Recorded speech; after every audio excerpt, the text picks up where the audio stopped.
years of teaching experience. She has held a number of leadership positions. She has led and worked on several funded research projects in collaboration with USAID, British Council, and World Bank. She did her PhD in education from University of Cambridge, UK. And now I would request respected resource person, Dr. Tamim, to please take over and start the session. Thank you, madam. Thank you so much, Asif Saab. A very warm welcome to you all, and thank you for taking out the time. Really looking forward to our session together. और अगर हम session से पहले थोड़ा, मैं हमेशा invite करती हूँ पार्टिसिपेंट को कि थोड़ा सा अपने आप को इंट्रोड्यूस अगर वो करा सकें वेरी क्विकली, अपना नाम बता दें और अपना डिसिप्लिन बता दें, और अगर आप किसी और को भी जानते हैं तो उनको भी इंट्रोड्यूस करा दें ताकि टाइम ज़रा कम लगे। जी मुजीबुल, अस्सलाम वालेकुम मैडम। जी अस्सलाम वालेकुम। जी Mujibul Islam, government science college Wadar road, political science department है, असिस्टेंट प्रोफेसर। जी Qudoos Khan, assistant professor psychology, government Islamia college, railway road. अस्सलाम वालेकुम मैडम। एक सेकंड, कुदूस आपका वो नहीं पता लगा मुझे, कंट्रीब्यूट करेंगे। सो द एक्सपेक्टेशन इज कि हम सब are coming from different context, और हमें अपने कॉन्टेक्स्ट का बहुत अच्छा आइडिया है, और वो उस कॉन्टेक्स्ट में हमने अगर कोई चीज़ें ऐसी की हैं, स्ट्रेटजीज यूज़ की हैं जिससे दूसरे फ़ायदा उठा सकते हैं या हम शेयर कर सकते हैं, तो हम ज़रूर करेंगे। ठीक है, सो कंट्रीब्यूशन और इंटरैक्शन जो है ना, वो इस सेशन का व्हाट यू से कॉर्नरस्टोन है। ठीक है, इसके ऊपर हम सारी बेस करेंगे। तो जहाँ भी आपको लगे कि मैं कोई ऐसी बात कर रही हूँ जो अप्लाई नहीं हो सकती है, वहाँ पे आप मुझे रोकेंगे, चैलेंज करेंगे। जहाँ पे आपको लगे कि मैंने कोई ऐसी बात की या किसी और ने ऐसी बात की जो आपने अपनी जगह अप्लाई की है और वो बहुत अच्छी चली है, या कोई और स्ट्रेटजी है, तो आप ज़रूर डिस्कस करें। So I am counting on you, क्योंकि मेरा सिर्फ एक पर्सपेक्टिव है और आप लोगों का एक बहुत अच्छा डिफरेंट मल्टी डिसिप्लिनरी पर्सपेक्टिव यहाँ पे आ रहा है। So if I am to begin, छोटी सी हम बेसिकली बात करेंगे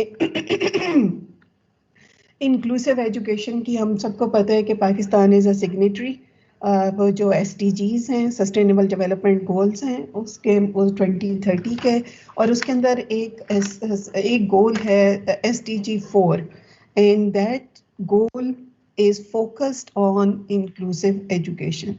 अब क्वेश्चन ये है कि what do we understand by inclusive education, या इंक्लूसिविटी से हमारी मुराद क्या है। So can I open this for discussion कि आपसे क्या समझते हैं कि इंक्लूसिव एजुकेशन का मतलब क्या है। Right and wrong answers, this is just जी, to make maximum number of people in some kind of discussion to arrive at a conclusion. जबरदस्त। अपना नाम जरूर बताइए। Qamar Hafeez, philosophy department, Islamia college, civil lines. जी Qamar, thank you so much. बिल्कुल ऐसी बात है कि कितने मैक्सिमम लोगों को, या मैक्सिमम जो भी लोग बैठे हैं उनको कैसे हमने इंक्लूड करना है। और कोई चीज जी प्लीज। जी मैडम, रियाज गौहर। जी Niaz. Madam, inclusive education means the maximum type of education that we can, the knowledge that we can impart to the participants that are there, keeping in gauging all the interest of their at some particular time. बिल्कुल सही है, absolutely right. So it's about कि कितना हम, किस तरह से हम मैक्सिमम उनको सॉर्ट ऑफ नॉलेज स्ट्रक्चर्स में इंक्लूड कर सकते हैं। बिल्कुल सही है, टीचिंग लर्निंग में इंक्लूड कर सकते हैं। और अदर एस्पेक्ट्स? जी doctor Allah madam, government college township economics department है मैडम। जी जी। Inclusive education means to model wherein students with special needs spend most or all of their time with non-special needs students. Absolutely correct, बिल्कुल इसका एक बहुत यानी this is from where it began कि किस तरह से जो बच्चे स्पेशल नीड्स वाले बच्चे हैं उनको मेन स्ट्रीम बच्चों के साथ बिठा के पढ़ाया जाए। बिल्कुल सही है जी। Any other? अच्छा मुझे ये बताएं कि इस इंक्लूसिव एजुकेशन का हम थोड़ी सी ज़रा, sorry I am computer stuck.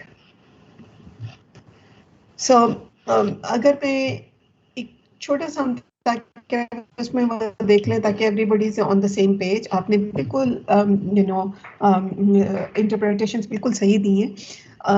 स्लेमेन का एक एग्रीमेंट हुआ था 1994 में और उसमें ये डिसाइड हुआ था कि ये जो स्पेशल नीड्स के बच्चों को हम अलग कर देते हैं उससे ये होता है कि उससे ये होता है कि उन स्पेशल नीड्स के स्कूल्स का स्टैंडर्ड जो होता है वो बहुत लो हो जाता है।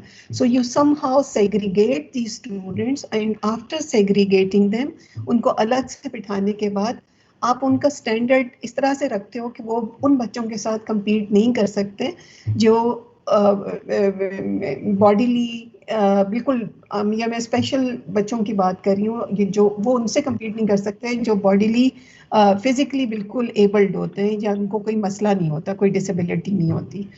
दूसरा एक इशू ये था कि जो बच्चे होते हैं जिनमें कोई मसला नहीं होता फिजिकल, वो उनके लिए डिसेबल बच्चों को उन बच्चों को एक्सेप्ट करना बड़ा मुश्किल हो जाता है जो किसी डिसेबिलिटी के साथ आते हैं, because they remain segregated when they remain segregated in the society. ये basically this is from where it started. 1994 में सेवरल कंट्रीज केम टुगेदर, उन्होंने उसको साइन किया और इस चीज़ को चल पड़े।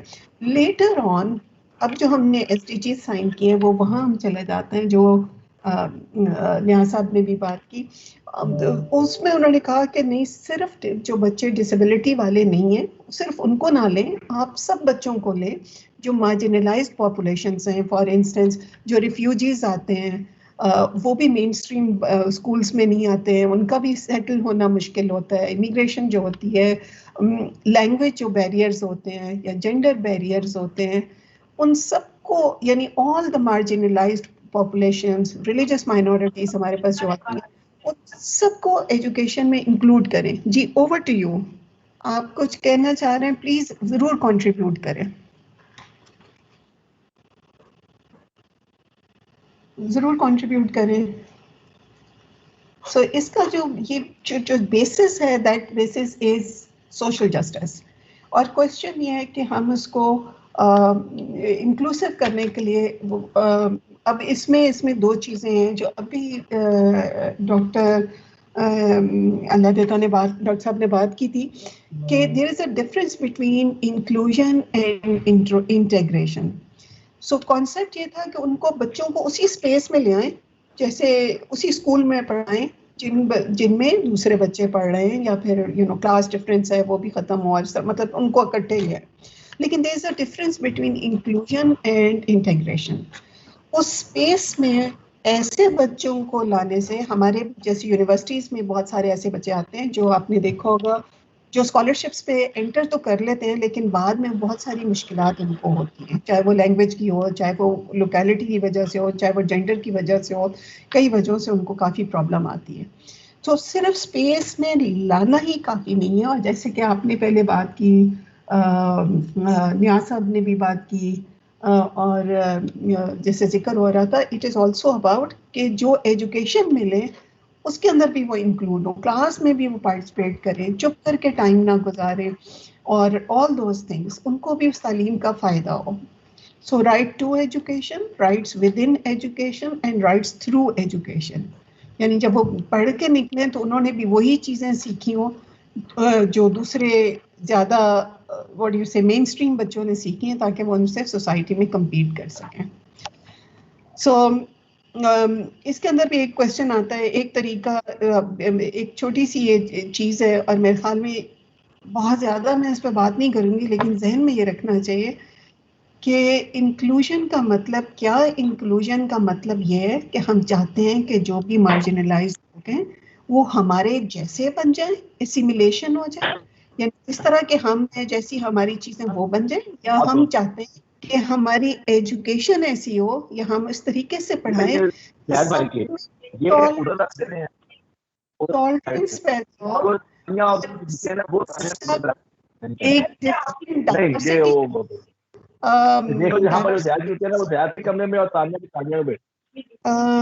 जो मैडम जरा काइंडली माइक बंद करवा दें इनके। माइक प्लीज म्यूट करते हैं। आप जब बात करेंगे तो please you are more than welcome to stop and talk. Madam आपकी आवाज सही नहीं आ रही। अच्छा, अब आवाज आ रही है मेरी सही? अब आ रही है? ठीक आ रही है। पहले आवाज ठीक आ रही है, इनका नेट का इशू होगा, आवाज ठीक आ रही है। अच्छा, मैंने अब और भी करीब कर लिया ताकि आपको मसला ना हो माइक को, माइक से। अब आवाज सही हो गई है। ठीक है, सॉरी, मुझे फौरन बता दीजिए। ठीक है, सो क्वेश्चन यहाँ पे ये है कि हम जो डाइवर्सिटी की बात कर रहे हैं कि यानी सब बच्चे एक जैसे, अब एक बच्चा बिल्कुल फर्क आ गया, सब बच्चे एक तरीके से पढ़ रहे हैं और एक बच्चा आ गया जिसको समझ ही नहीं आ रही कि क्लास में क्या हो रहा है। सो ये जो कॉन्सेप्ट है डाइवर्सिटी का, ये खत्म होने वाला तो नहीं है, लेकिन क्वेश्चन ये है कि ये नॉर्मल है कि अबनॉर्मल है? मैम ये क्वाइट नॉर्मल और नेचुरल है। ये जो डाइवर्सिटी का कंसेप्ट है, कौन बात करें? जी मैम, जो ये डाइवर्सिटी का कंसेप्ट है, देखें एक क्लासरूम में 35, 40, 35 या 40 चिल्ड्रंस बैठे हैं, उनका साइको सोशल इन्वायरमेंट और है, उनकी जो जेनेटिकली जो उनको इंटेलेक्चुअल ट्रांसफर हुई है उसमें भी फर्क है। आपके ज़हन में यकीनन आएगा मेरी इस बात है कि सैमन और बेने ने 1879 में इंटेलिजेंस स्केल पे काम किया था। उन्होंने इसी बात पे फोकस किया था, एक ही क्लासरूम, एक जैसा ही टीचर, एक जैसा ही इन्वायरमेंट, लेकिन रिजल्ट डिफरेंट क्यों आते हैं? तो उसमें यही नतीजा निकला था कि हर बच्चे का जो IQ लेवल, इंटेलिजेंस लेवल वो डिफरेंट होता है और वो डिफरेंट तरह से रिस्पॉन्स करता है। दूसरी ये बात है जो आप हमारी हैं, जो बच्चे अब नॉर्मल हैं, हैंडीकैप्ड हैं, स्पेशल चिल्ड्रंस हैं, regarding physically, mentally, intellectually, socially, जहाँ किसी ऐसी एरिया से जो डाइवर्सिटी का शिकार है, जंग के बाद आए हैं, जैसे आपने बताया कि वो लोग जो स्कॉलरशिप्स पे आते हैं, उनके साइको सोशल इतने फैक्टर्स होते हैं कि they can not be perform properly in their learning process. हमें उन सारे फैक्टर्स को दूर करेंगे, और जब आप जो इनेट इन्फेरिटीज हैं, जो बच्चा डिसेबल है, वो कभी भी नॉर्मल बच्चों के दरमियान बैठ के बेहतर परफॉर्म नहीं करता। उसके अंदर एक डिस्क्रिमिनेशन कंसेप्ट जरूर रहता है, वो बच्चे भी पैदा कर रहे होते हैं, एनवायरनमेंट भी। बास का तो हम ओवर प्रोटेक्टिव उस बच्चे को कर रहे होते हैं, जो हम ज्यादा ओवर प्रोटेक्टिव कर रहे होते हैं वो ओवर कंपनसेशन की वजह से बच्चा इन्फेरिटी में चला जाता है। तो ये सारे फैक्टर मेरे ख्याल में हमें ने देखना है, और उसके बाद हम समझ सकते हैं कि ये जो नॉर्मल और अबनॉर्मेलिटी का कंसेप्ट है ये क्लियर है या नहीं। दूसरा मैम, बहुत सारी चीजें एक एनवायरनमेंट में तो नॉर्मल है, लेकिन वही दूसरे एनवायरनमेंट में अब नॉर्मल हो जाती है, तो we can not be draw a line between normal and abnormal. बिल्कुल। कौन कर रहे हैं? मैं Qudoos Khan, Jamia college railway road. पहले मैंने आपका ये अंडरलाइन किया था, मुझे लगा था ये साइकोलॉजी वाला कोई बंदा बात कर रहा है, तो ऑफ कोर्स बिल्कुल सही कह रहे हैं। सो मैम वो टेक्स्ट का फ्लेवर तो आता है बाद में करने में। जी बिल्कुल जी। और कोई कमेंट करना चाहेगा इसके ऊपर? एक्सीलेंट पॉइंट्स जी। और कोई कमेंट करना चाहेगा प्लीज? You very welcome. ठीक है, सो डाइवर्सिटी बिल्कुल सही है। कुछ लोग कहते हैं कि ये जो नॉर्म का कॉन्सेप्ट है। जी जी, आप बताएं।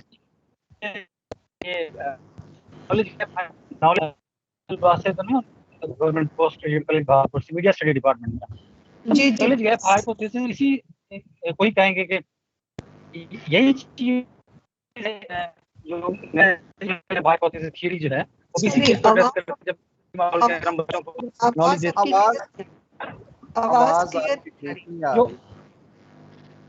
जो हम एक एनवायरनमेंट के अंदर जो नॉलेज देते हैं बच्चों को, तो उनकी रिजल्ट भी मुख्तलिफ आते हैं। नॉलेज गैप हाइपोथेसिस थ्योरी के अंदर भी यही चीज है ना, कि अमीरों के बच्चे और गरीबों के बच्चे की जो डाइवर्सिटी है, तो वो दरमियान बढ़ जाता है बजाय इसके वो कि वो डिक्रीज हो जाए। यही चीज है ना। आपने बहुत जबरदस्त किस्म की बात की। एक बहुत बड़ा फ्रेंच फिलोसोफर है, उसने ये कहा था कि क्लास में अपनी इनइक्वालिटी क्रिएट करने के लिए टीचर्स को जो करना है वो सिर्फ ये करना है कि सबको एक जैसा पढ़ाएं, खुद ब खुद इनइक्वालिटी क्रिएट हो जाएगी। तो आपने बिल्कुल वही वाली बात की है और बिल्कुल सही कह रहे हैं कि कई दफ़ा आप बिल्कुल एक ही चीज़ पढ़ा रहे होते हैं लेकिन ये कि आउटकम डिफरेंट होते हैं, और उसकी एक वजह ये भी हो सकती है जो वो जिस तरह आपने एक साइकोलॉजिकल पर्सपेक्टिव है कि अच्छा बच्चे में एबिलिटी कितनी है, और दूसरा सोशियोलॉजिकल पर्सपेक्टिव है कि बहुत दफ़ा ऐसा होता है कि जो बच्चे आइडेंटिफाई होते हैं कि इनको लर्निंग डिसेबिलिटी है या बहुत जिनको अलग कर दिया जाता है बाहर के, उसमें हमारे पास तो इतना बहुत अच्छा इस तरह का सिस्टम नहीं है, उसमें जो अलग किया जाता है वो बच्चे होते हैं या वो बहुत गरीब घरानों से होते हैं या वो इमिग्रेंट्स होते हैं जिनको लैंग्वेज नहीं समझ आ रही होती। तो ये चीज़ बड़ी अच्छा ख्याल से रखना चाहिए कि आप इसको हम किस तरह से इंटरप्रेट करें कि ये नॉर्मल है या एबनॉर्मल है। कुछ लोग कहते हैं there is no such thing as disability, जो एनवायरनमेंट होती है बंदे की वो डिसेबल करती है बंदों को। So people are different.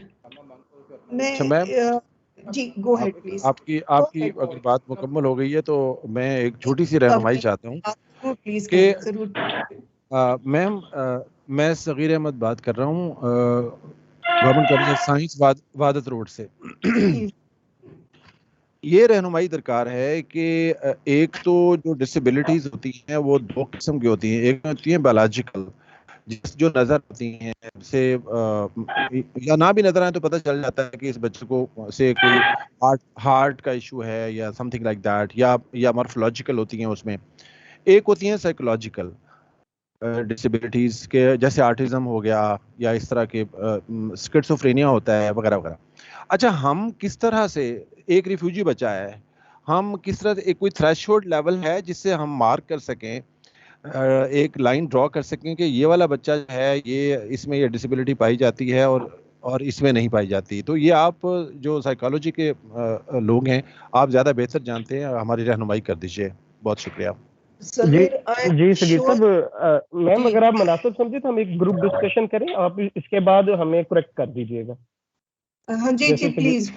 हाँ जी डॉक्टर साहब, जो आपने बात पूछी है इसके लिए बिल्कुल हार्ड एंड फास्ट रूल है। यू कैन इजीली डिफरेंशिएट कि this person is suffering abnormality और अबनॉर्मेलिटी। साइकोलॉजिकल प्रॉब्लम में सर ये होता है कि उसके इंटरेस्ट नहीं है, उसका लाइकनेस नहीं है, उसका मेंटल आईक्यू नहीं है, उसकी कल्चरल कोई फैक्टर्स हैं, कोई प्रेजुडिस है या कोई रिलीजियस मैटर्स हैं या कोई क्रॉस कल्चरल प्रॉब्लम्स हैं जिसकी वजह से वो डिसेबिलिटी शो कर रहा होता है।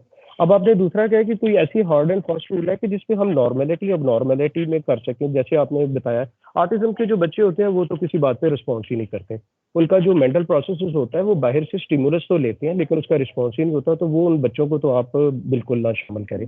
दूसरा आपने एक टर्म इस्तेमाल की थी शिजोफ्रेनिया। शिजोफ्रेनिया के जो पेशेंट्स होते हैं वो भी लर्निंग प्रोसेस में सर नहीं होते। Schizophrenia is actually combination of two words, schizen and phrenia, split of mind. ये लोग सीवियर किस्म के मेंटल डिसऑर्डर्स में होते हैं और ये बेचारे क्योरेबल भी नहीं होते और सारी जिंदगी जो होता है ये उसमें हॉस्पिटल में रहते हैं। अब आती है जो मैम बात कर रही हैं, डॉक्टर साहब बात कर रही हैं कि वो कौन सी डिफरेंशिएट कैसे करें। तो हम इससे जो लेटेस्ट तरीके से डिफरेंशिएट कर सकते हैं वो IQ लेवल है। जो 120 प्लस है वो वेरी गुड है और 120 बिलो जो है वो गुड है। 100 IQ पे वो एवरेज लोग हैं।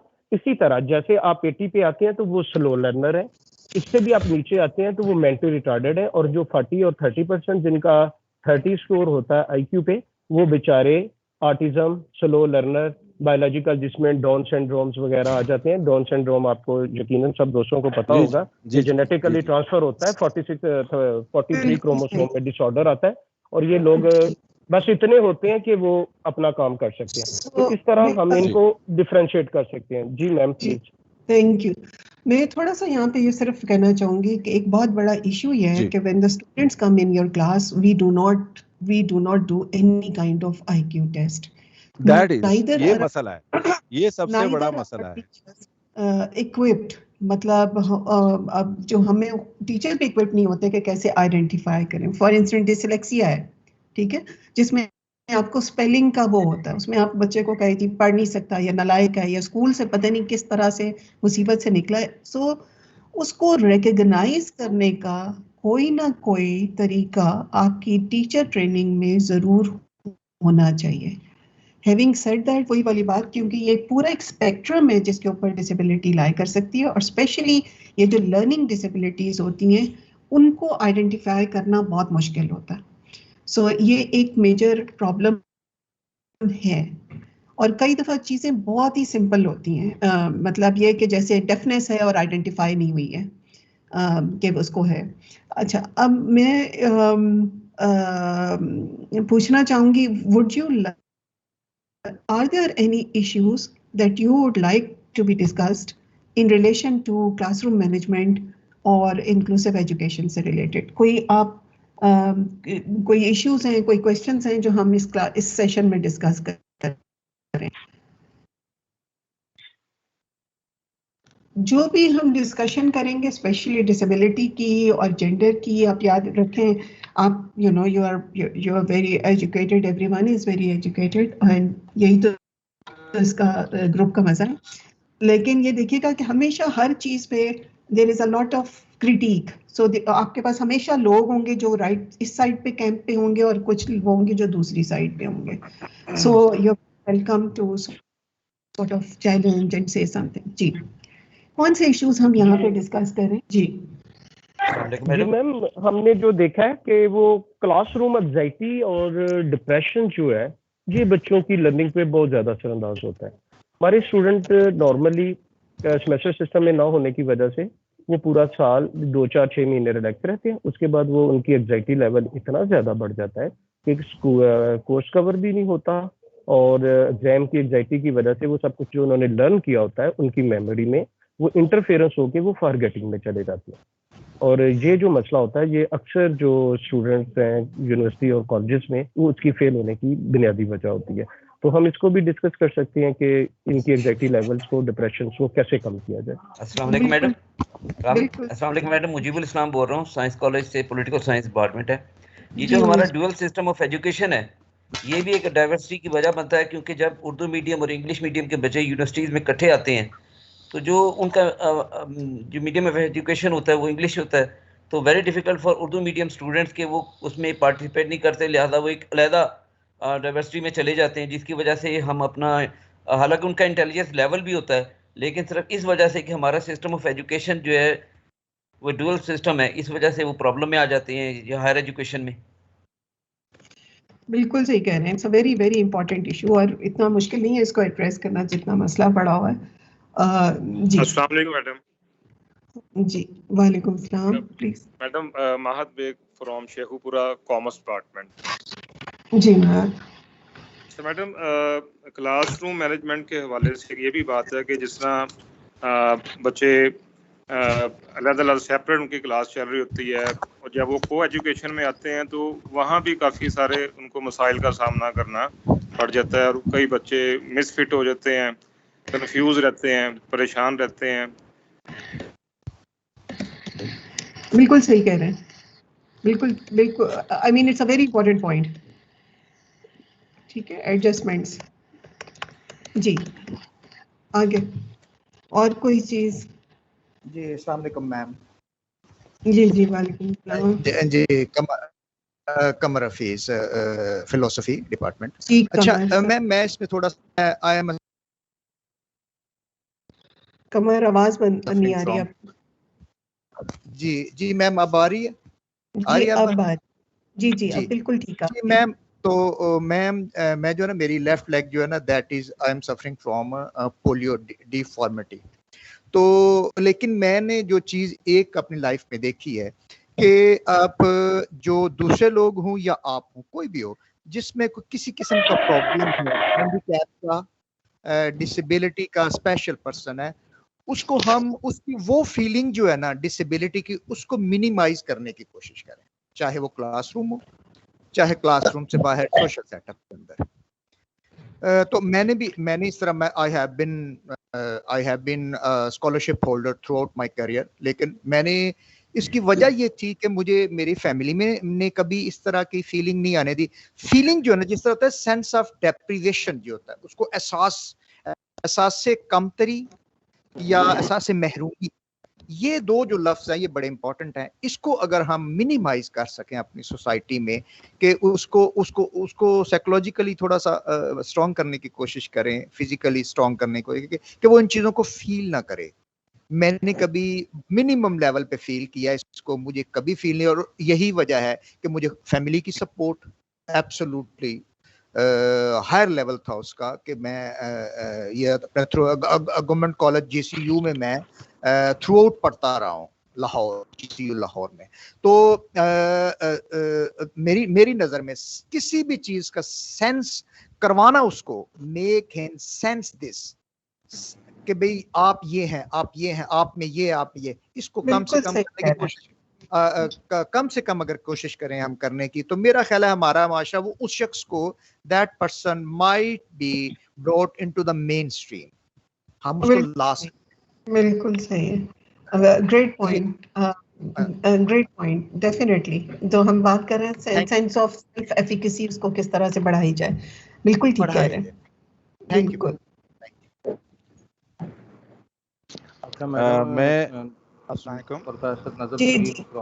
मैं अल्ताफ कमर बोल रहा हूँ एमरसन यूनिवर्सिटी मुल्तान से। आज मैं इसलिए भी ज्यादा शामिल होना चाह रहा हूँ, I am suffering from complete blindness, so I am serving as assistant professor in English. Thanks God, I am MPhil gold medalist in 2007-9 session from BZU Multan.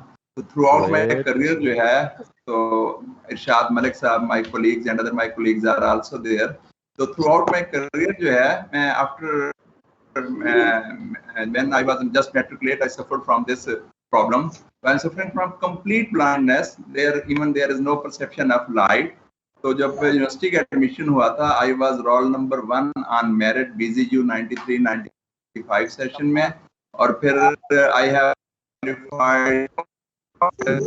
Different exams, particularly जो पब्लिक सर्विस कमीशन के 2 times for lecturer and then for assistant professor. तो मेरा ये जो अपना personal experience है कि इन बच्चों को, अगर जैसे मैं ब्लाइंड हूँ, तो मेन स्ट्रीम कॉलेजेस में, मेन स्ट्रीम इदारों में हमारे लिए बेहतर ट्रेनिंग है। जिस तरह आप कह रही थी कि अगर हम आप इनको स्पेशल एजुकेशन के इदारे में रख लेते तो हमेशा एक तरफ हो जाते।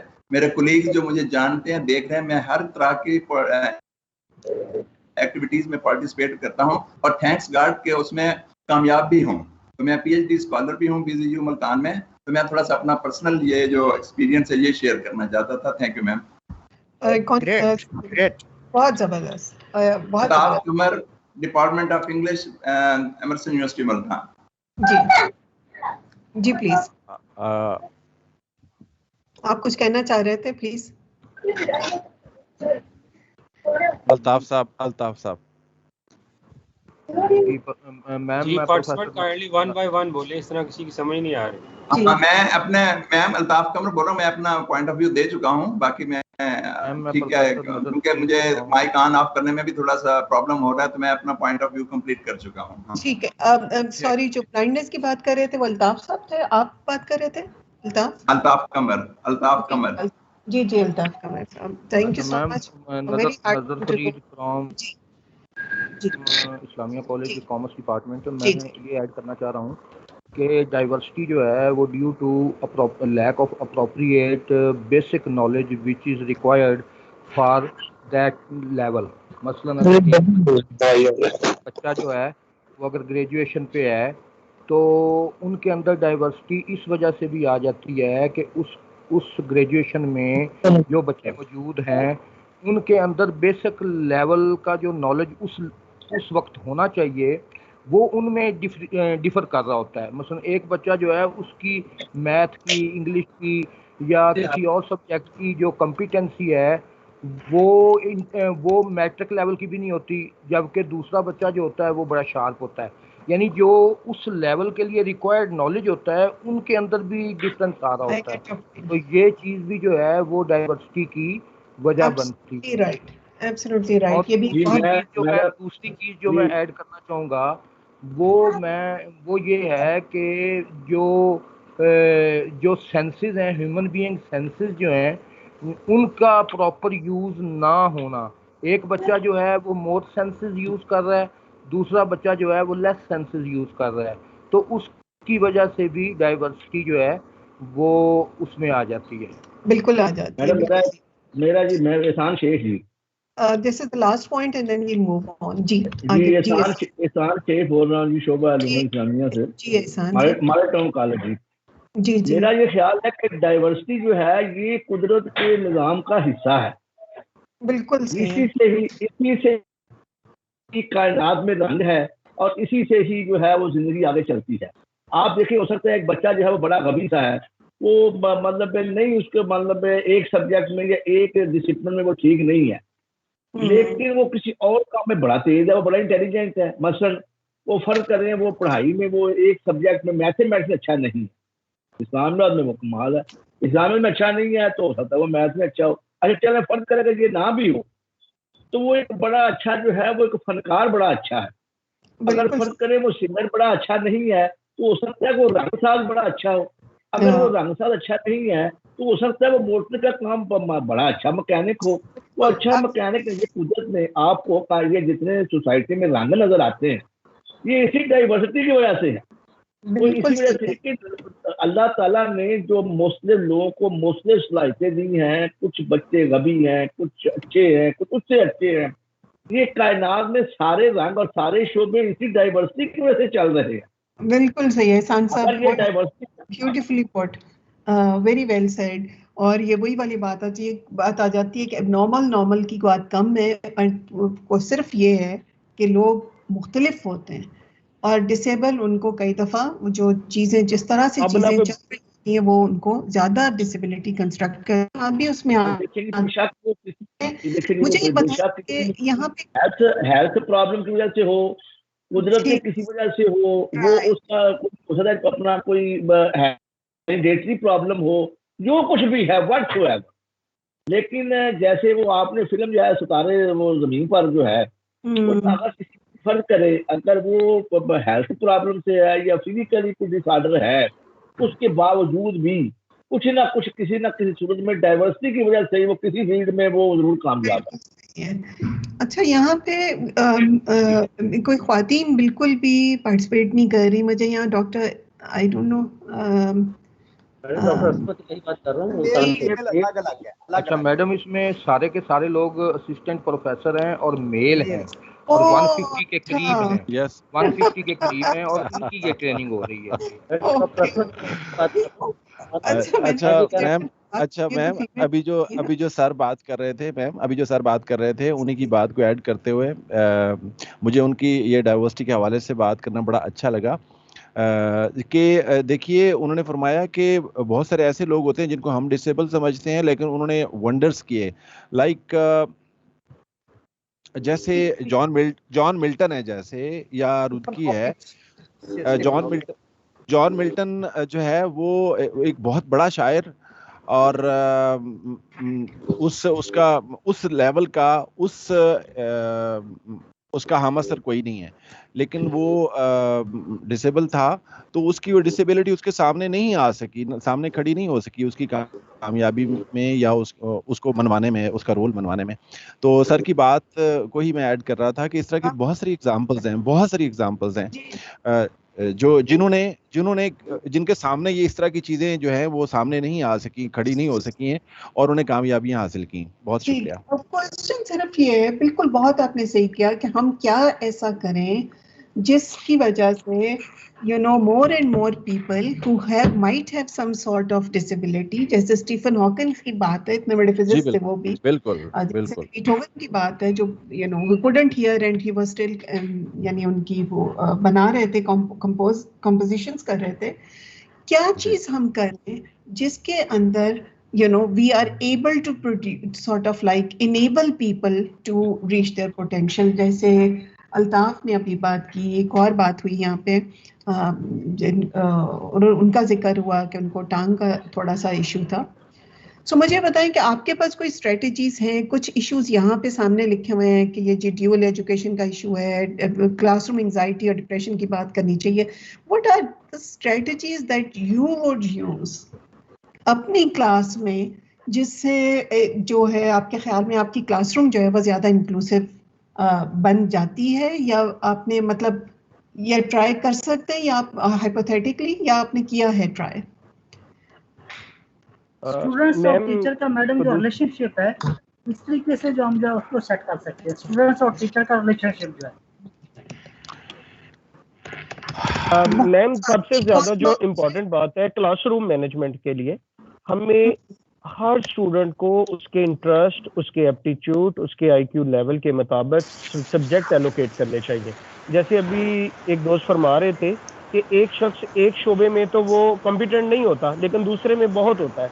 इसकी बुनियादी वजह ये होती है कि हमने उसका इंटरेस्ट और एप्टीट्यूड में फ़र्क है. जो मैथमेटिकल में तेज है वो शायरी में अच्छा नहीं होगा, जो पोइट्री में अच्छा है वो फिजिक्स में अच्छा नहीं होगा. तो हमें selection of subject according to their interest and IQ levels करना चाहिए. बिल्कुल सही आपने कहा. इशू ये आता है कि जब आप स्टैंडर्डाइज टेस्ट करते हैं उसमें सारे सब्जेक्ट इंक्लूडेड होते हैं, कई दफ़ा there is no way out of it. जैसे मैं अगर कह दूं मैं फलां बंदा मैथ में अच्छा नहीं है या साइंस में अच्छा नहीं है, लेकिन कई दफ़ा जो कोर सब्जेक्ट्स आपके होते हैं, जो क्या कंपल्सरी सब्जेक्ट होते हैं, वो आपको लेने ही लेने होते हैं, वो आपके बस में नहीं होता. मैडम मेरा एक so how can we help the students? मेरा इसमें है एक सजेशन है.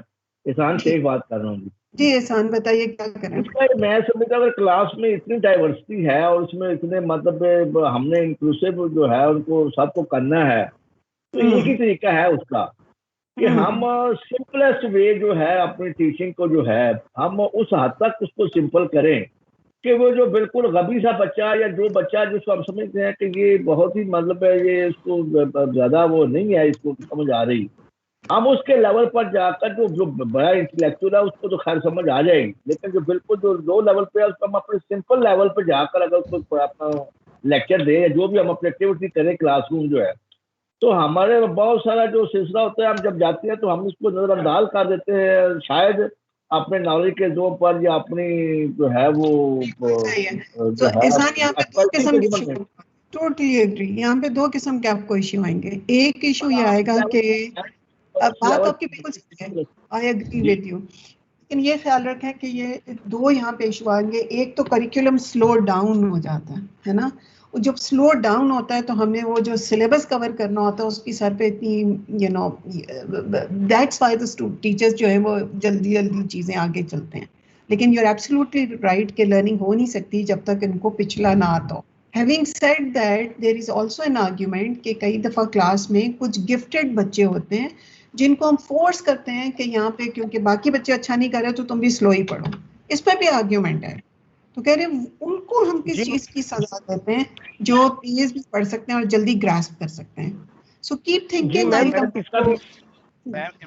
उसका एक बेहतरीन हल ये है कि हमें वो जो जीनियस गिफ्टेड बच्चे हैं उनको लैदा क्लास में टीचिंग करना चाहिए, और जो अबव एवरेज बच्चे हैं उनका लैदा, और जो बिलो मेंटल आईक्यू के लोग हैं उनको लैदा ग्रुप बनाना चाहिए. और इसके साथ साथ मैं ये भी समझता हूँ कि हमें क्लासरूम में टीचर सेंटर्ड प्रोसेस में नहीं होना चाहिए. टीचर अपनी मर्जी से वो सारा पढ़ा रहा है, वही उसको इंफॉर्मेशन दे रहा है. ये जो आप बात कह रहे हैं मैडम, ये एक सेकंड, मेरी रिकमेंडेशन ये होगी कि आपका जो पॉइंट्स है ना उनके कमेंट्स थोड़े से हम छोटे रखें, जरूर करें लेकिन वो उसको बहुत वो ना करें. एक सेकंड, पहले मैं कुद्दूस साहब की बात का जवाब दे दूं, मैं आपसे फिर बात करती हूँ. सो कुद्दूस साहब जो कह रहे थे वो हम दोबारा सेग्रीगेटेड क्लासेस में चले गए. Do you see where we are? So this is not inclusive classroom. We are saying कि हम इनको अलहदा करें और फिर करें, लेकिन ये कई दफ़ा इंक्लूसिव एजुकेशन का एक मॉडल ऐसा भी होता है जैसे उनको थोड़ी सी हमने रिमीडियल दिया और फिर मेन स्ट्रीम में लाए. लेकिन ये भी रिसर्च है कि जब हम इनको हेट्रोजीनियस इस तरह एबिलिटी बेस्ड क्लासेस में अलग करते हैं या ट्रैक करते हैं, इसको हम ट्रैकिंग सिस्टम कहते हैं, तो जो ट्रैकिंग सिस्टम में लोएस्ट एबिलिटी होते हैं वो अक्सर बहुत गरीब घरानों से सारे वहीं पे इकट्ठे हो जाते हैं.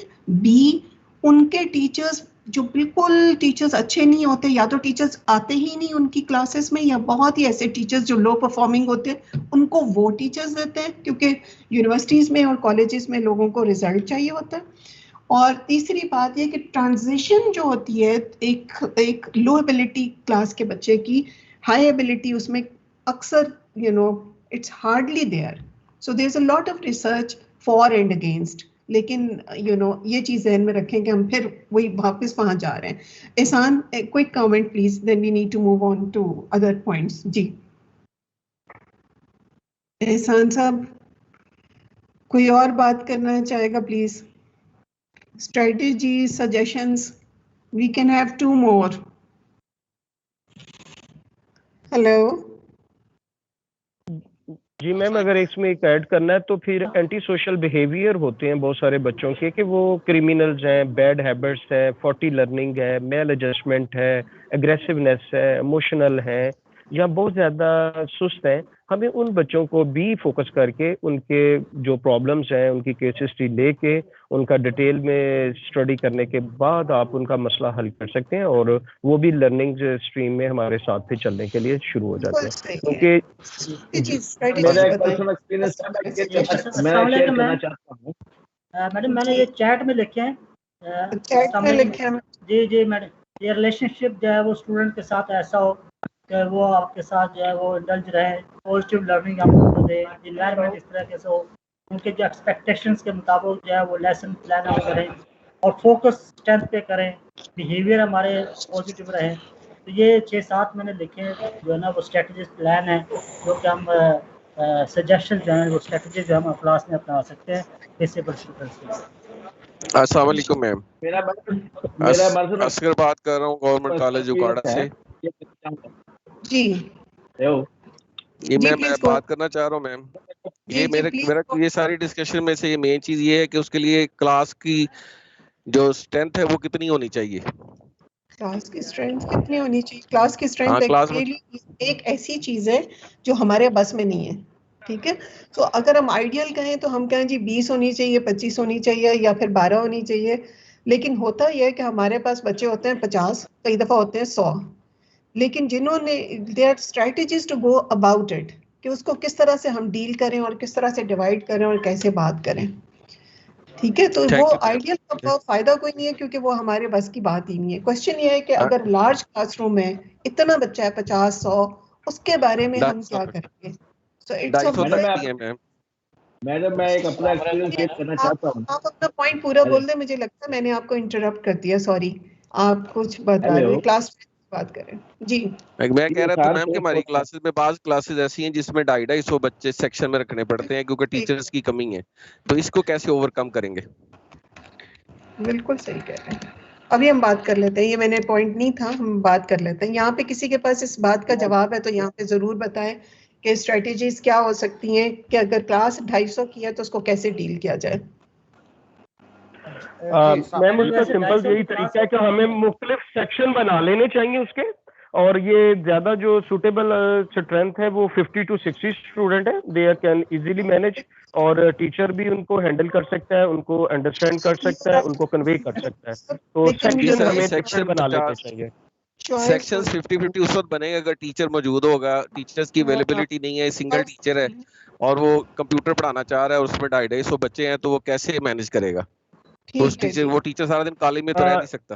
अच्छा ठीक है, हम सर ये जी सर फिर हमें अपनी सीट्स और अवेलेबिलिटी के मुताबिक स्टूडेंट का एडमिशन करना चाहिए। अगर हमारे पास सिंगल टीचर है तो हमें 50 to 60 रखना चाहिए, और बच्चों को दूसरे सब्जेक्ट के बारे में भी अवेयरनेस देनी चाहिए कि जरूरी नहीं है कि वो सारे आईटी में ही आए, और भी बहुत अच्छे सब्जेक्ट हैं जिनके पास हमारी अवेलेबिलिटी है। या फिर हमें जो एक्सटर्नल टीचर हैं वो अरेंज करने चाहिए मैनेजमेंट को, ताकि वो क्लासेस को फुलफिल कर सके।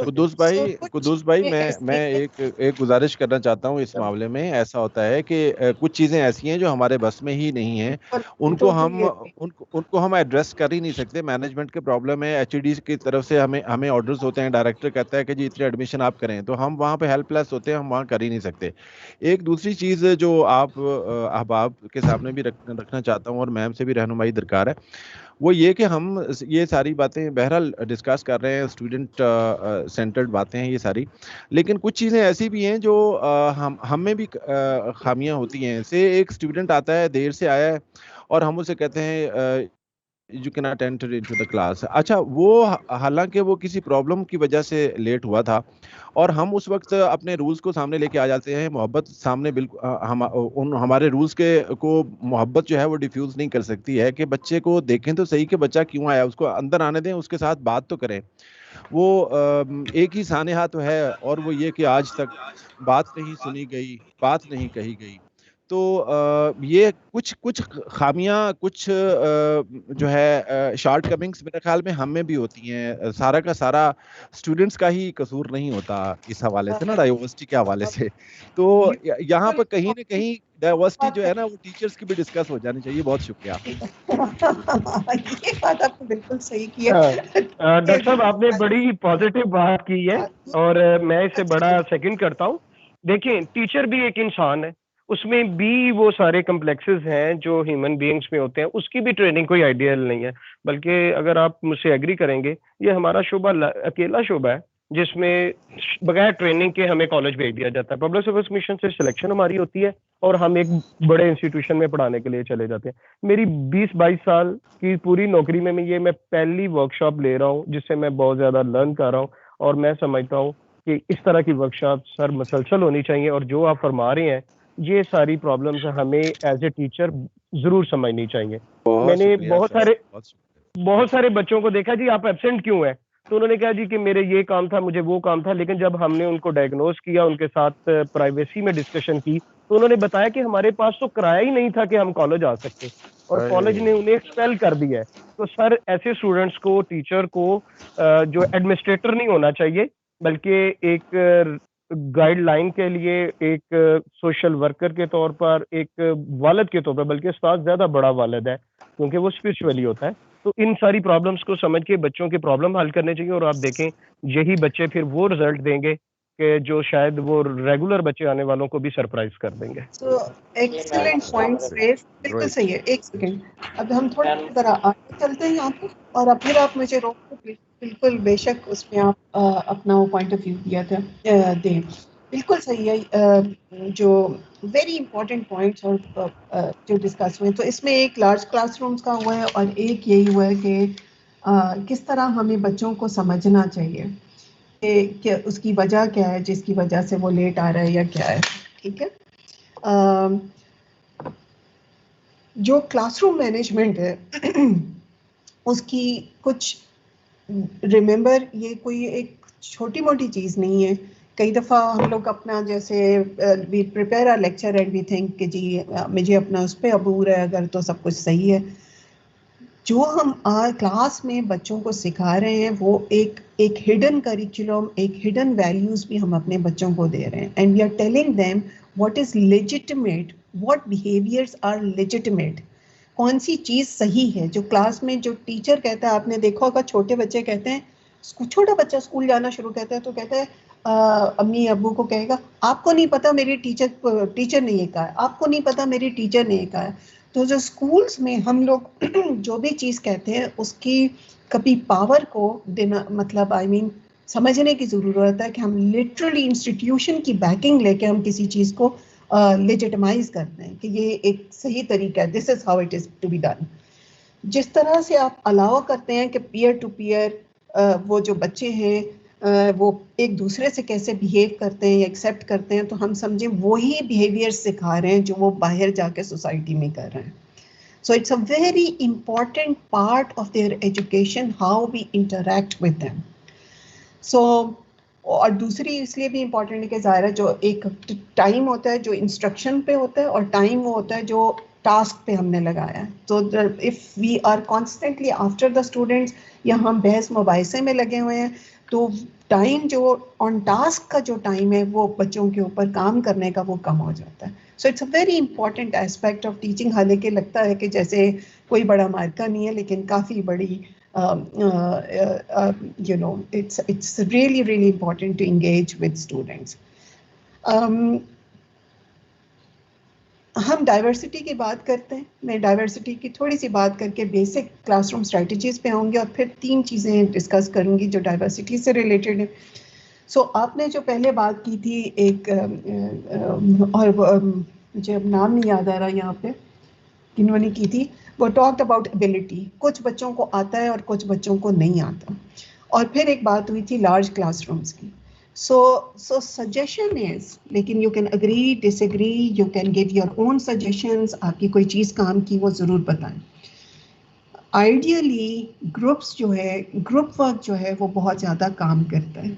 Ideally ये चीज़ ट्राई की हुई है कि अगर आप बच्चों को ओनरशिप दें, कुछ को आएगा कुछ को नहीं आएगा, लेकिन आप ग्रुप्स में डिवाइड कर दें और हर ग्रुप में कम से कम 1-2 ऐसे बच्चे ज़रूर हो जो उस सब्जेक्ट पे अबूर जिनको हो, और फिर वो छोटे ट्यूटोरियल्स में या फिर उन बच्चों को समझा सकें, इंगेज कर सकें, तो बहुत ज़बरदस्त हो। आजकल कोविड है, कोविड की वजह से हम सारे ऑनलाइन चले गए हैं। ऑनलाइन का फ़ायदा ये हुआ है कि हम ऐसी पॉसिबिलिटीज़ एक्सप्लोर कर रहे हैं जो हमने पहले नहीं की।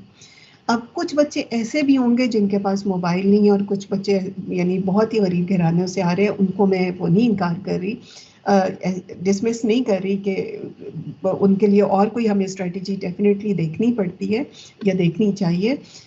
पॉइंट है कि जैसे फेसबुक यूज़ करते हैं, अगर बहुत बड़ी क्लास है और मैंने उनको कोई चीज़ पढ़ानी है, मुझे नहीं पता, डिपेंड करता है जिन्होंने क्वेश्चन रेज किया था कौन से उससे आ रहे हैं, सब्जेक्ट से आ रहे हैं। कई दफ़ा कोर कोर्सेज होते हैं, कोर कोर्सेज में सारी क्लास इकट्ठी होती है, मेरी अपनी क्लास 50 की है, लेकिन कई दफ़ा ज़्यादा की भी होती है। तो उसमें यह है कि फेसबुक में हम लोग ये करते हैं, जो बच्चों को पढ़ाना होता है हम लोग अपलोड कर देते हैं। एक चीज़ थी जो बहुत अच्छी चली, इस तरह चली कि मैंने बच्चों को पूछा कि किस तरीके से हमने कोर्स चलाऊं कि तुम लोगों को उससे फ़ायदा हो। उन्होंने और मुझे बताओ तुम्हारे कौन से टीचर हैं जिनका कोर्स ऑनलाइन होने के बावजूद बहुत अच्छा चलता है और कैसे करते हैं वो। उन्होंने कहा जी सर फारूक हैं, उन्होंने आप तो ये दूसरा यूज़ कर रही हैं बतनी, मैंने भी टीम सी शायद उनको सजेस्ट किया था, इसमें डिस्कशन वो होती हैं, लेकिन उन्होंने फेसबुक यूज़ किया और फेसबुक के अंदर वो इस तरह से डिस्कशंस चलाते हैं और वो बहुत फ़ायदा होता है हमें। हमने फेसबुक ग्रुप बनाया जिसके अंदर हम लोग अपलोड कर देते थे, उसके ऊपर सीपी भी हम फेसबुक पे देते थे, क्योंकि जूम की क्लास में या क्लास के अंदर हर बच्चा कैसे बोले, टाइम ही नहीं है कि 50 कमेंट्स आप लें। लेकिन अगर आपने कोई क्वेश्चंस चलाए हैं फेसबुक में, मतलब फेसबुक ऐसा नहीं कि सबके लिए ओपन है, सिर्फ हमारी क्लास के लिए ओपन हो, उसके ऊपर बहुत कुछ हो सकता है। फिर अगर मार्क्स ऐड कर दें कि ये मेरा यानी सीपी वगैरह में क्लास पार्टिसिपेशन में कि ये सब्जेक्ट है, इससे रिलेटेड कोई और अगर आपको कोई यूट्यूब पे कुछ मिलता है या कोई और आर्टिकल मिलता है और आप उसको करके कोई क्वेश्चंस चलाएं और बाकी क्लास रिस्पॉन्ड करें, उसके भी मार्क्स हैं। और हर बच्चे ने कितनी दफ़ा करना है, एक दफ़ा करना है या पेयर्स में करना है। ग्रुप वर्क करने से चीज़ें काफ़ी बच्चे एक दूसरे से बहुत ज़्यादा सीखते हैं। अगर आप एक उसकी एग्जांपल ये है कि अक्सर आपने देखा होगा, पता नहीं स्टूडेंट लाइफ में देखा, या ऐसा होता है कि जब टीचर क्लास से बाहर गया और जो लायक बच्चा उसके पास 1-2 बच्चे आ गए, यार मुझे ये समझाना, ये समझ नहीं आई, फिर ये समझा देना, समझ नहीं आई। वो एक दूसरे से बहुत अच्छे तरीके से समझते हैं और जो समझा रहा होता है वो अपने आप को भी, उसकी भी लर्निंग ज़्यादा होती है। सो क्लास और एबिलिटी आपस में मिलते हैं। अक्सर ही बच्चे जो अच्छी क्लास के होते हैं, या अच्छी क्लास क्या, अच्छी बुरी नहीं, मतलब जो कि प्रिविलेज्ड बैकग्राउंड से आते हैं, उनके पास क्योंकि टाइम होता है और पैसा होता है, वो ट्यूशन्स पे भी जा रहे होते हैं, तो वो ज़्यादा आपसे आगे होते हैं हर क्लास में। तो अक्सर ये चीज़ें ख्याल रखें कि एबिलिटी जो है वो एक्चुअली बोडियो ये अगेन वो कहता है कि जब हम बच्चों को एबिलिटी के बेसिस पे जज कर रहे होते हैं तो एक्चुअली एक सोशल जजमेंट है, क्योंकि अक्सर ही गरीब बच्चे वो होंगे जो आपको लगेगा कि ये इंटेलेक्चुअली शायद पीछे हैं, हालांकि बेसिकली ये सिर्फ क्लास प्रिविलेज या होने का या ना होने का इशू है। उनको कैसे हेल्प करना है, अलग से ट्यूटोरियल कैसे अरेंज करने हैं, जिनको आप ना लीड करें, 5 बच्चों के ऊपर 5 बच्चे और रखें जिनके इन्हीं क्लास से उठाएं, जो कि और आप उन 5 बच्चों से इंगेज करें और वो आगे 10-10 बच्चों को पढ़ाएं। I don't know, I am just thinking constantly innovate करने की बात। लैंग्वेज का बहुत बड़ा इशू होता है, जेंडर के ऊपर डाइवर्सिटी होती है जिसमें बहुत सारी अगेन रिसर्च है, एथनिसिटी अगर फ़र्क हो, लंग्स जैसी जगह पे उसने कहा कि मिस आपका कोर्स तो अच्छा है लेकिन मैं नहीं लूँगा पहली क्लास के बाद क्योंकि इसमें ना प्रेजेंटेशंस आपने रखी हुई हैं तो मैं बोल नहीं सकता, मैं बोलूँ मतलब मुझे इंग्लिश का मसला है। सो ऑल दोज थिंग्स कैसे क्या कर सकते हैं रिलीजन वाइज, क्या कौन सी वैल्यूज, जिस तरह से याद रखिए आप बिहेव कर रहे हैं बच्चों से, बच्चे सीख रहे हैं हमसे वो बिहेवियर, कुछ सीख के ऑलरेडी आए हैं जो कि बहुत अच्छा नहीं होता जो घरों से सीख के आते हैं, तो उसको हमने कैसे चेंज करना। आपने जो बात की 100% सही की। द इशू, कोई भी इशू रिजॉल्व करने से पहले we need to understand the problem, so knowing your students जैसे आपने कहा इज द कॉर्नरस्टोन। मेरे पास बहुत टाइम नहीं है, मेरे पास बहुत बड़ी क्लास है, लेकिन अगर आप उस बड़ी क्लास में से कोई एक 5, कोई 3, कोई 2, कोई 1 अंडर प्रिविलेज्ड बच्चे को भी अगर खास ख्याल करके ज़रा कहीं पहुंचा दें, उसको कहीं वो कर दें, तो I think we are all humans, ठीक है, हम कोशिश तो कर सकते हैं ना। तो जो 4 बच्चे भी अगर कहीं और पहुंच गए और अपनी ज़िंदगी में उन्होंने कुछ कर लिया तो you are successful. What do you do? So strategies for classroom management की जनरली जो बात अगर हम करें और फिर मैं उस पर हम आते हैं, प्लीज़ जहाँ पे आपको कुछ हो, आपने कुछ अप्लाई किया और वो चलता हो तो ज़रूर बताइएगा।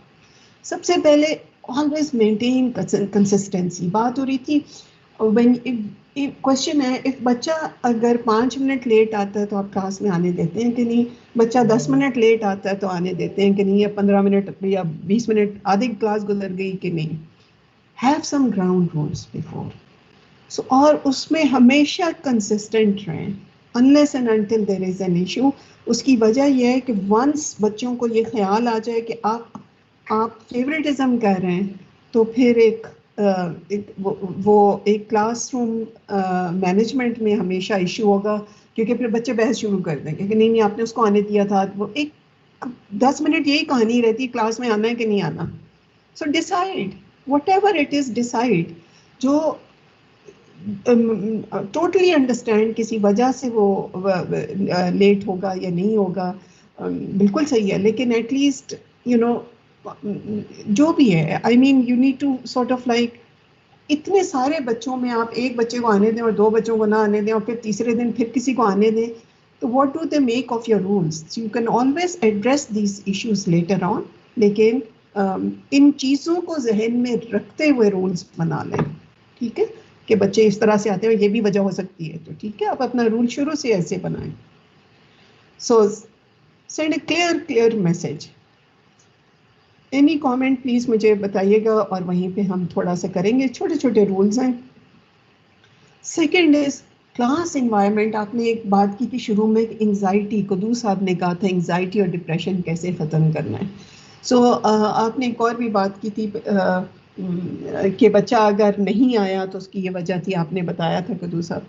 अब द थिंग इज कि गवर्नमेंट स्कूल्स में छुट्टी करने का ये मतलब होता है कुछ स्कूल्स में, और ये बच्चे की अपनी ज़ुबानी है, उसने मुझे कहा कि अगर आप छुट्टी करते हो तो अगले दिन आपको बहुत सख्त मार पड़ती है। और उस बच्चे की ज़ुबान में उसने ही कहा कि आप क्या समझते हैं पनिशमेंट होती क्या है?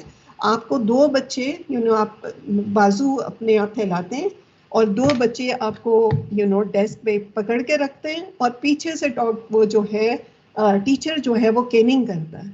And this happened to this child जब वो 2 दिन बुखार के बाद घर स्कूल पहुंचा। तो ये उस क्लास से बच्चे आ रहे हैं जिन्होंने इतनी ज़्यादा टीचर्स की बदतमीज़ी देखी और क्लासरूम्स उनके लिए कंड्यूसिव बने। फिर ये उस क्लास से आ रहे हैं जहाँ पे पेरेंट्स समझते हैं कि बच्चों को अगर 2 लगाएं तो बच्चा पढ़ता बहुत है। तो आपने पेरेंट टीचर मीटिंग देखी होगी, अपनी भी अटेंड की होगी। टीचर कहती है बच्चा पढ़ता नहीं है, वो कहते हैं 2 लगाए ना फिर पढ़ेगा बहुत अच्छा। ये उस वहाँ से आ रहे हैं, तो एंजाइटी कैसे ना हो, ठीक है। So definitely there should be a consultant, they definitely लेकिन हमारे पास अगर रिसोर्सेज नहीं है, पेरेंट्स से बात करनी। अगर आपको ज़रा भी लग रहा है तो कुछ चीज़ें ऐसी हैं जो थोड़ा सा करके स्टेप अप करके बात करनी पड़ती है।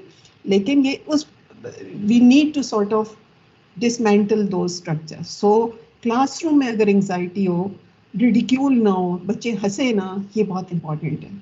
We need to maintain a warm emotional environment जिसमें हम जो क्लास रूल बना लें कि कोई किसी पे हंसेगा नहीं, और हमने कैसे लोगों एक दूसरे को इमोशनल सपोर्ट देनी, कैसे हम एक ग्रुप हैं.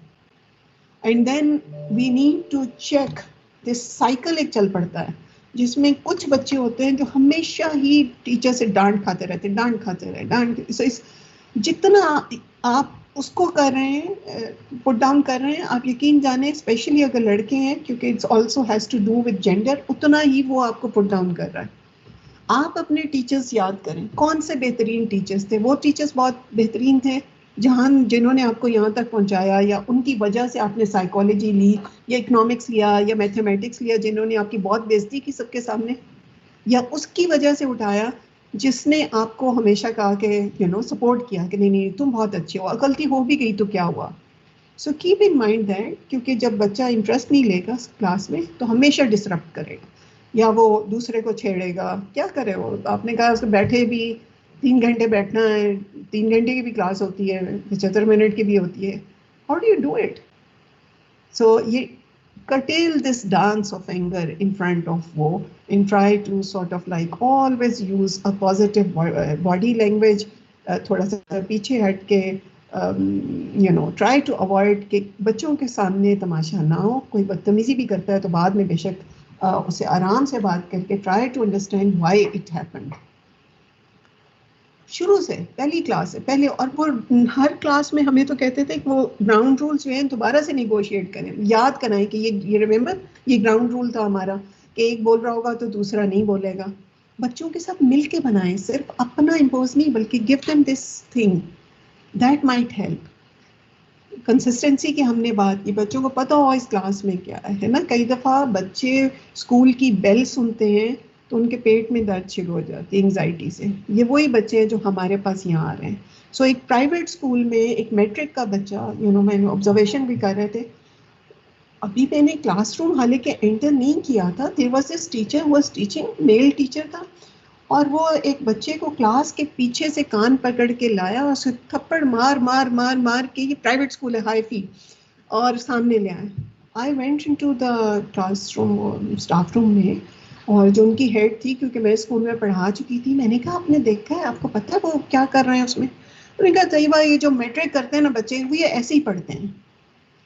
सो डिसरिस्पेक्ट देखें, है ना. फिर हमारे पास ये सारी चीज़ें कंपाउंड होकर पहुंचती हैं हायर एजुकेशन में, जब उनके साथ ये हो चुका होता है. सो रिस्टोर देयर सेल्फ रिस्पेक्ट. तो वो भी एक बैगेज के साथ आ रहे हैं, उस बैगेज को अंडरस्टैंड करना इज़ वेरी इंपॉर्टेंट. फिर आपने देखा होगा काफ़ी दफ़ा हम कहते हैं, हमने इतनी दफ़ा बच्चों को कहा है समझ नहीं आई, तुम्हें याद ही नहीं रहा, उनको टेस्ट है, याद ही नहीं रहा, अपना जाना है. काफ़ी दफ़ा एक बात रिपीट करनी पड़ती है अगर आपके सिस्टम में कोई चेंज हो. आइडियली क्लास का पैटर्न उनको पता होना चाहिए कि आपने किस तरह से करना है, ताकि बच्चे उसी के मुताबिक एक्सपेक्टेशन हो कि उन्होंने करना क्या है. एक कहते हैं क्लासरूम मैनेजमेंट में इशू तब आता है जब बच्चे जो हैं बहुत ज़्यादा फ्रस्ट्रेट हो जाते हैं, क्योंकि उनको जो टास्क दिया जाता है या जो काम दिया जाता है वो इंडिपेंडेंटली कर नहीं सकते.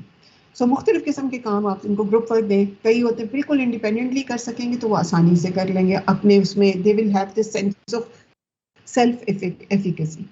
सो अगर वो टास्क क्लियर नहीं है, वो बार बार आपसे क्वेश्चंस करेंगे, उससे भी क्लासरूम में डिस्ट्रप्शन होगी. और अगर उनको समझ ही नहीं आई, जैसे मैथमेटिक्स में किसी को अगर डबल डिजिट में नहीं आ रही मल्टीप्लिकेशन, तो उसे आगे कैसे आएगी? So then again it will be a lot of frustration and disruption. मैं एहसान साहब से एग्री करती हूँ कि इसको एड्रेस किए बगैर गुजारा नहीं आपके पास. अगर आप really feel you are committed, किसी ना किसी तरह से आपने बच्चों का लो एबिलिटी है किसी नॉलेज में, उसको पुश जरूर करना है. और before I come to this one, कोविड-19 में बच्चे जब वापस आएंगे तो it will increase several times more. There is lots of research which says when children come back to school after the summer vacations, तो there are certain learning losses, काफ़ी percentage इनकी लर्निंग लॉसेस की होती है। ताहिर अंदराबी की एक research है जो उन्होंने आसिम ख्वाजा हार्वर्ड उनके साथ की थी, जिसमें वो ये कहते थे कि जो ज़लज़ला आया था वो आपका कश्मीर के अंदर, उसके डिपेंडिंग ऑन कि वो कौन से यानी वो कितनी दूर थे एपी सेंटर से, there was an effect on the learning outcomes of the children, क्योंकि जितनी देर से वो स्कूल में गए या वो ट्रॉमा में रहे उतना उनका फ़र्क पड़ा। कोविड-19 में भी सिर्फ घर पे नहीं बच्चे बैठे, बच्चे अब फीलिंग डिजीज़ है, इकोनॉमिक स्ट्रेस है, कुछ तो वापस ही नहीं आएंगे बच्चे पढ़ने के लिए, and there so many different things happening. वैसे ही अलग हो गए आप, आइसोलेट हो गए। So keep that in mind. Then कई दफ़ा कहते हैं कि हम, मेरे से भी गलती होती है, हम बच्चों से क्वेश्चन करते हैं और बच्चा सोच ही रहा होता है, क्योंकि वो टाइम लगा रहा होता है, इमीडिएटली दूसरे बच्चे के पास चले जाते हैं, वही क्वेश्चन करते हैं। वो कहते हैं कि जी उस साइलेंस को वैल्यू करना चाहिए और रीफ्रेस करना चाहिए क्वेश्चन, और उस बच्चे को टाइम देना चाहिए कि वो उसको करे, चाहे आपने आगे मूव करने दोबारा उस बच्चे के पास आए कि मैं अभी दोबारा तुम्हारे पास आती हूँ या आता हूँ। देन जैसे आपने पहले का जो इंफॉर्मेशन है वो मुख्तलिफ तरीके से बच्चों को इंक्लूसिव बनाने के लिए क्लासेस में मुख्तलिफ तरीके से प्रेजेंट करें। ग्राफ में उनसे कहें ये इंफॉर्मेशन, इसका चार्ट बना दो, व्हाटएवर। मैथ्स में आप कुछ पढ़ा रहे, बताएं उसकी कितनी रेलेवेंस क्या है रियल लाइफ से, how can you do it. So there different, जितने भी मल्टीपल वेज आप सोच सकते हैं उस इंफॉर्मेशन को करने के लिए, पास करने के लिए, नॉट पास करने के लिए, शेयर करने के लिए या उस पर बात करने के लिए अलाउ करें। चाहे इसका मतलब ये है कि वो लैंग्वेज कोई और यूज़ करें, एटलीस्ट द क्वेश्चन इज़ कि आपका ऑब्जेक्टिव क्या है। आपका ऑब्जेक्टिव है कि वो कंटेंट बच्चे को अच्छी तरह से आए। So keeping in mind that content information needs to be presented in different ways. कई लोग वीडियोस का यूज़ करते हैं, ज़रूर वीडियो यूज़ करें, लेकिन वीडियो में एक असूल होता है, और वो असूल ये होता है कि वीडियो, बहुत सारी लंबी वीडियो नहीं चलाते, ताकि ये ना हो कि 30 मिनट की वीडियो ही चलती रहे। नंबर 1। नंबर 2 इज़ कि अगर आपने वीडियो देनी है तो वीडियो चलाने से पहले बच्चों को कुछ क्वेश्चंस देते हैं, ताकि बच्चों को पता लगे कि वीडियो देखकर मैंने किन सवालों का जवाब देना है, ताकि वो उनके थोड़े से नोट्स लेते रहें और उनको ऐसा ना लगे हम सिनेमा में बैठे हुए। ठीक है। तीसरा तरीका ये भी होता है कि हम छोटे छोटे क्लिप्स चला देते हैं उस वीडियो के। जो भी करे, कई दफ़ा होता है कि अच्छा मैं कहाँ से क्लिप्स बनाऊँ, मुझे तो खुद नहीं आते, तो मैं ये करूँगी कि थोड़ी थोड़ी देर बाद वीडियो रोक के क्वेश्चन आंसर का सेशन करके फिर वीडियो चला दें। ठीक है। So there has to be a purpose to, there has to be a way in which they constantly remain engaged. Multilingual, हम, this population is multilingual. ठीक है। हम जितनी मर्जी बात कर लें, अभी भी कहानी चल रही है, इंग्लिश करें उर्दू करें, इंग्लिश करें उर्दू करें, it's not either and or, for God's sake. We are all multilingual. So we know हमने इंग्लिश भी करनी है, उर्दू भी करनी है, रादर हमें कोई रीजनल लैंग्वेज भी करनी है। अगर आपने डॉक्टर तैयार कर दिए इतने अच्छे, और जिनको सिर्फ अंग्रेजी आती है, तो वो जब किसी का इलाज करने जाएंगे तो उनको तो समझ ही नहीं आएगी। अगला कहेगा जी मेरे पेंडे च दर्द हो रही है, वो कहेंगे पेंडा क्या है। I mean just saying, people need to connect with each other. तो आप अपनी क्लास में भी do prepare your students for the exam, and you should enable them to take the exam in English language. उसकी वजह से आपको English language होता है ना, वो टीचर्स जो हैं मॉडल करती हैं कि कैसे जवाब देना है, तो वो करना बहुत ज़रूरी है। You do that, but having done that, in between थोड़ी सी ट्रांस लैंग्वेजिंग, यानी आपने अगर उर्दू में समझा रहे हैं, अगर आप समझते हैं ज़्यादा लोग एक और लैंग्वेज के हैं उसमें समझा रहे हैं, तो इसमें कोई हर्ज नहीं। या बच्चा आपसे क्वेश्चन करने के लिए अगर कोई और लैंग्वेज यूज़ कर रहा है तो that is perfectly all right. So एक ये ट्रांस लैंग्वेजिंग रहेगी और हमेशा ही रहेगी। LSE में, लाहौर स्कूल ऑफ इकोनॉमिक्स में, I know a group of students who are making a lot of money. वो करते क्या है, स्टैट्स की क्लास का अपना जो लेक्चर होता है उसको उर्दू में करके सारे बच्चों से शेयर करते हैं, और उस पर वो उनको पैसे बना रहे हैं। क्योंकि बच्चों को जब समझ ही नहीं आएगी आप एक खास लैंग्वेज में कर रहे हैं तो व्हाट इज द पॉइंट।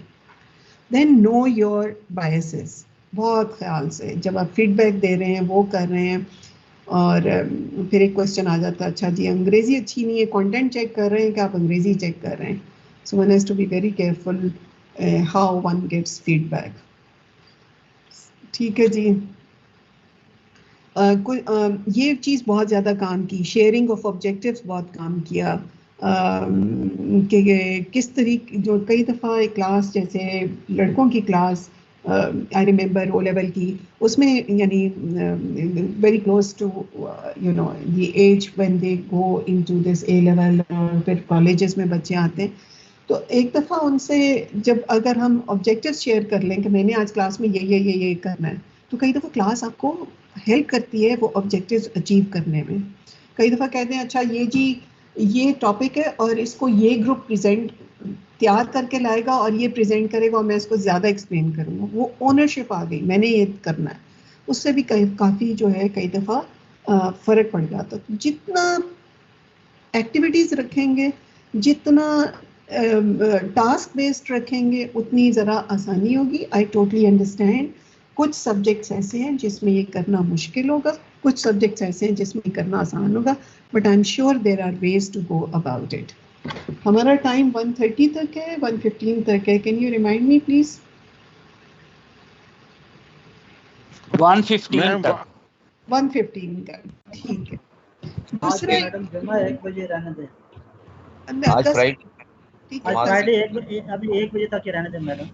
हाँ जी, 10 मिनट कर लेते हैं, ठीक, 10 मिनट कर लेते हैं, फिर इसके बाद जी जुम्मे है ना तो आपको करेंगे। I don't want to sort of like keep you here.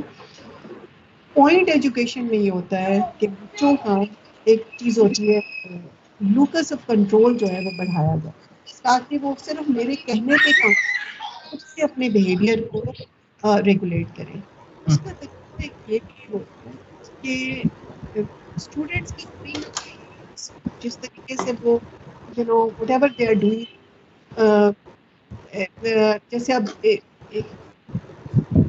हम सबों ने करना शुरू किया है कि स्टूडेंट्स को कहते हैं कि फैकल्टी के साथ, नॉट एवरीवन, हम एक प्रोग्राम रखते हैं कि वो जो बच्चे को कोर्स वो कोर्स डिज़ाइन में फैकल्टी की हेल्प करें और बताएं कि कोर्स डिज़ाइन में कौन सी ऐसी चीज़ें थी जो बच्चों को, दूसरे बच्चों को समझनी आसान थी या मुश्किल थी, असेसमेंट में क्या इशू था या क्या नहीं।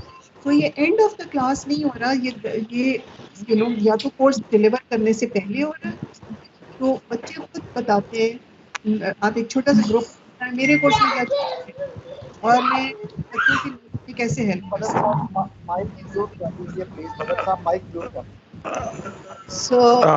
मैम ये बच्चों के माइक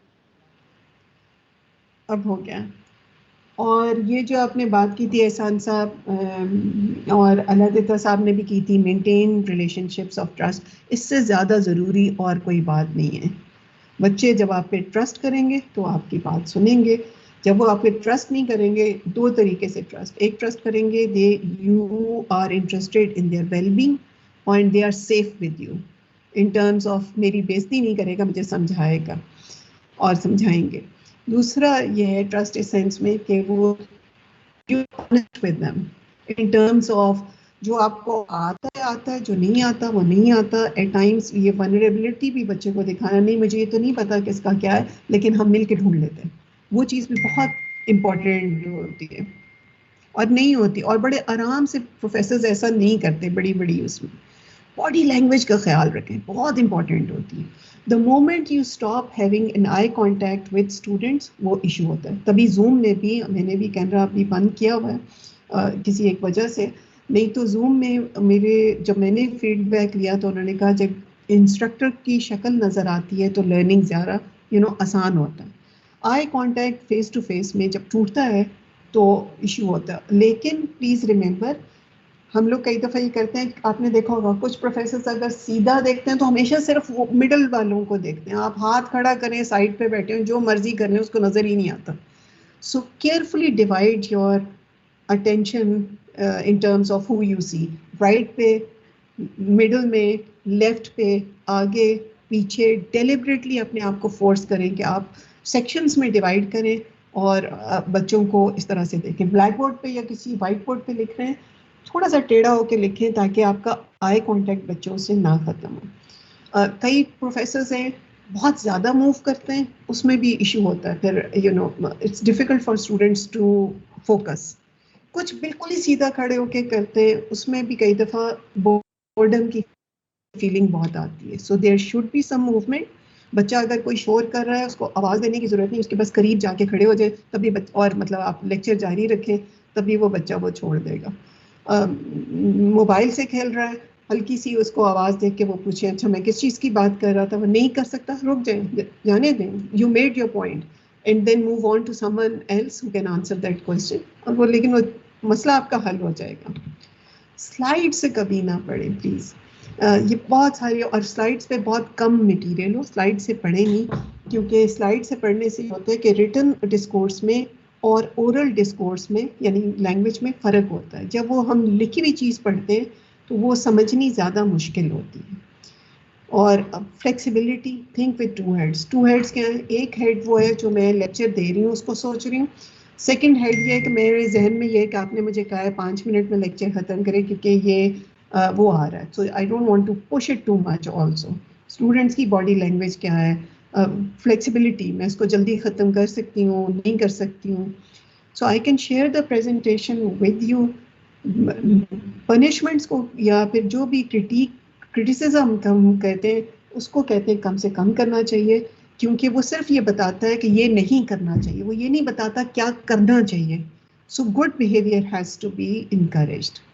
अगर बच्चे बदतमीजी करें तो it is a great idea to talk to a child after class और उनको इनकरेज करें और पूछें उनसे हुआ क्या, अब तुम बताओ तुमने क्या किया, अब बताओ कि कौन से कोई रूल आपने तोड़े हैं, कौन सी आपके पास ऑप्शन थी, कि क्या आपके पास चॉइसेस थी। So try to sort of like not impose your view but you know allow the child to speak. Feedback इतना इम्पॉर्टेंट है जिसका वॉशबैक इफेक्ट आपकी क्लासरूम में भी होता है। पहले से डिसाइड करें कोई भी काम देते हुए कि मैं असाइनमेंट्स ही वो दें, काम ही वो दें जिसमें आप बच्चों को फीडबैक प्रॉपर्ली दे सकते हैं। यानी अगर मैं 50 असाइनमेंट्स नहीं चेक करती तो पेयर्स में दे दें असाइनमेंट्स, अगर आप फीडबैक दे सकते हैं, नहीं दे सकते सबको। ये भी देखा गया है जब आप ग्रेड लगा देते हैं किसी चीज़ पे तो तब बच्चे को जितना मर्जी फीडबैक दो बच्चे इतना इम्प्रूव नहीं करते। एक तरीका ये होता है कि आप कोई ड्राफ्ट या कोई प्रेजेंटेशन पहले करा के बाद में बच्चा कोई रिटन असाइनमेंट करे तो वो उसके अंदर बच्चा फीडबैक ज़रूर ध्यान से सुनता है। और डी एस्केलेट वॉलेटाइल सिचुएशंस, कोई झगड़ा हो रहा है या कोई नाराज़गी बहुत ज़्यादा हो रही है, से लेस, बहुत ज़्यादा गुफ्तगू ना करें, पीछे होकर take a seat, control your voice. एक बच्चा अगर इस तरह बोल रहा है आपने ऊंची आवाज़ में नहीं बोलना, you have to be very calm and in your confident posture, क्योंकि वो बच्चा जो आपसे इंगेज कर रहा है क्लास में, he is playing out in the theater of the class and he has to show his peers कि मेरे में बड़े guts हैं। So आपने उसके अंदर उसका you don't allow him to have that by calming down yourself. So professionally उसको इस तरह से करें, try to understand later on why something has been said or done. मैं यहाँ पे इसको आपने ये बात की थी, मैं यहाँ पे छोड़ूंगी, I don't need to cover everything क्योंकि हमने भी बात की है। एंड आई थिंक मेरे ख्याल में हमें यहाँ पे ख़त्म करना पड़ेगा। सिर्फ जेंडर की आखिरी में बात करूँगी और इसकी ये 2 स्लाइड्स हम बात करेंगे। डिसेबिलिटी का बिल्कुल मेडिकल मॉडल है, बिल्कुल IQ का इशू है, बिल्कुल वो है, लेकिन इसका बारे में सोचने का एक तरीका ये भी है, एक सोशल मॉडल भी है कि लोग डिसेबल नहीं है। एक तरीका है सोचने का, लोग डिफरेंट हैं। तो पीपल जैसे एहसान साहब कहते हैं लोग डिफरेंट हैं, किसी को नजर आता है किसी को नजर नहीं आता, किसी का सिक्स सेंस बहुत काम करती है, किसी की नहीं करती है। पॉइंट ये है कि आपके स्कूल्स, आपकी टीचर्स, आपका वो इस तरह से डिजाइंड ऐसे हैं कि वो आपका टीचर एजुकेशन जिसके अंदर हम लोगों को डिसेबल कर देते हैं, इन्वायरमेंट डिसेबल कर देती है। फॉर इंस्टेंस लम्स में कोई बहुत सारे ऐसे वो नहीं है, रैम्प्स नहीं है जिसके अंदर अगर कोई बच्चा अगर खुदा ना सा टांग है तो वो रैम्प्स के आसानी से व्हील पर चली जाए, तो वो इन्वायरमेंट उसको डिसेबल कर रही है। तो हम उसके मेडिकल इशू को तो कम नहीं कर सकते, लेकिन हम उसको हेल्प जरूर कर सकते हैं कि हम इनको ऐसी सोशल इन्वायरमेंट दें, ऐसे पॉजिटिव एटीट्यूड्स इंस्टिल करें, जैसे अल्ताफ साहब बात कर रहे थे कि ताकि उनमें सेल्फ एफिकेसी पैदा हो। So peer to peer relationships are extremely important in this, सिर्फ आपका नहीं। लम्स में एक बच्ची आई, लेक्चर दे रहे थे, पता नहीं चला एक प्रोफेसर साहब थे और वो बोर्ड पर लिखने लगे, तो एक बच्ची ने हाथ खड़ा किया, उसने कहा सर आई एम ब्लाइंड, तो आप जिस तरह लिख रहे हैं मुझे समझ नहीं आई। बस प्रोफेसर साहब को बताया नहीं था किसी ने कि क्लास में एक ब्लाइंड बच्ची भी है। लेटर ऑन कहते हैं मैंने उस बच्ची को बुलाया और मैंने उसे पूछा बेटा मसला तो कोई नहीं होता। उसने कहा सर मैं गिरती बहुत हूँ। कहते हैं 50 की क्लास में ये बच्ची गिरती बहुत है। तो this are the negative attitudes of people, जिसमें लोग उनसे एफिलिएट नहीं करना चाहते या कर पाते जिनको थोड़ी सी भी किसी भी किस्म की डिसेबिलिटी, वो उस चीज़ को हमने एड्रेस कर। और जो आप कह रहे थे को education, absolutely right.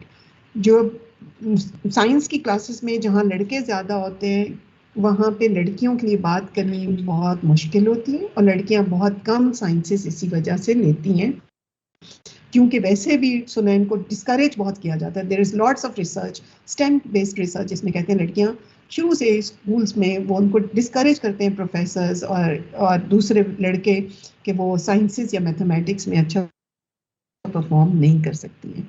Single gender classes में बच्चे ज़्यादा अच्छा परफॉर्म करते हैं, चाहे वो लड़के हों चाहे वो लड़कियाँ हों।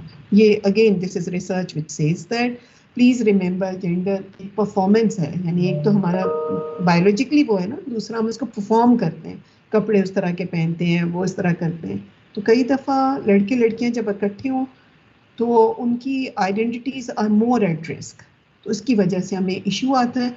इसका तरीका एक यही है कि we need to sort of like be aware of this and encourage participation from both groups. I'll stop over here.